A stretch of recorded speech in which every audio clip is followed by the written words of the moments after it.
അപ്പം ഇന്ന് എൻ്റെ റൂമിലുണ്ടായിരുന്നു കുട്ടികൾ നാട്ടിൽ പോയി വന്നപ്പോൾ കപ്പ കൊണ്ടുവന്നിട്ടുണ്ടായിരുന്നു കേട്ടോ. ഞാൻ ഡ്യൂട്ടിക്ക് പോയി വരുമ്പോഴത്തേനും ഒക്കെ സെറ്റാക്കി നോക്കോളാം, ഞാൻ പോയിട്ട് വന്നാൽ മതി എന്ന് പറഞ്ഞിരുന്നു കേട്ടോ. പറയൂ. കപ്പ കപ്പ ഈസ് ദ കപ്പ കപ്പ ഫ്രം മൈ ഹോം ടൗൺ. എന്റെ വീട്ടിലെ കപ്പ വറുത്തുണ്ടാക്കാൻ കപ്പ വേവിച്ചത് കപ്പ പുഴുങ്ങി. ആ കപ്പയല്ല ഉദ്ദേശിച്ചത്. ഈ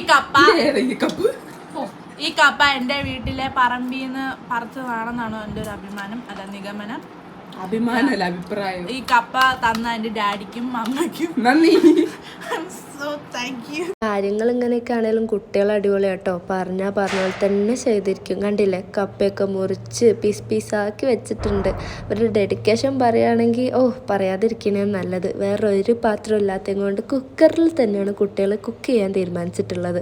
പിന്നെ വെള്ളത്തിന്റെ കാര്യം പറയണ്ട, ക്യാനൊക്കെ മടി പിടിച്ചിട്ടാട്ടോ വെള്ളം ഒഴിക്കണേ. സ്വന്തം വീട്ടിൽ ഇവരിങ്ങനെ ചെയ്യുമെന്നുള്ള കാര്യം വരെ നമുക്ക് സംശയമായി പോകും. എന്തായാലും പാവമുണ്ട്. ഇന്ന് ട്രെയിനിലൊക്കെ കയറി വന്നിട്ട് ഇപ്പൊ തന്നെ അത് ഉണ്ടാക്കാൻ കാണിച്ച മനസ്സുണ്ടല്ലോ, അത് നമ്മൾ ആരും കാണാണ്ട് പോകരുത് കേട്ടോ. നമ്മളുടെ ഇടയിൽ നന്ദി പറച്ചിലിന്റെ ആവശ്യമൊന്നും ഇല്ലാന്ന് എനിക്കറിയാം. എന്നാലും ഞങ്ങൾക്ക് വേണ്ടി കപ്പ ഉണ്ടാക്കി തന്നതിലും ഈ വീഡിയോസ് ഒക്കെ എടുത്ത് തന്നതിലും വളരെയധികം നന്ദി ഉണ്ട് കേട്ടോ. അങ്ങനെ ഇതാ നമ്മളുടെ നല്ല അടിപൊളി കപ്പയും പിന്നെ മീൻകറി ഇവർ പ്രത്യേകം വീട്ടിൽ നിന്ന് ഉണ്ടാക്കി കൊണ്ടുവന്നതുണ്ടായിരുന്നു കേട്ടോ. ഞങ്ങൾ ഡ്യൂട്ടി കഴിഞ്ഞ് വന്നപ്പോൾ ഞങ്ങൾക്ക് നല്ല ഇഷ്ടപ്പെട്ടു, നല്ല ടേസ്റ്റ് ഉണ്ടായിരുന്നു. സംഭവം അടിപൊളിയായിരുന്നു കേട്ടോ. അപ്പോൾ ഓക്കെടാ, നാളെ കാണാം.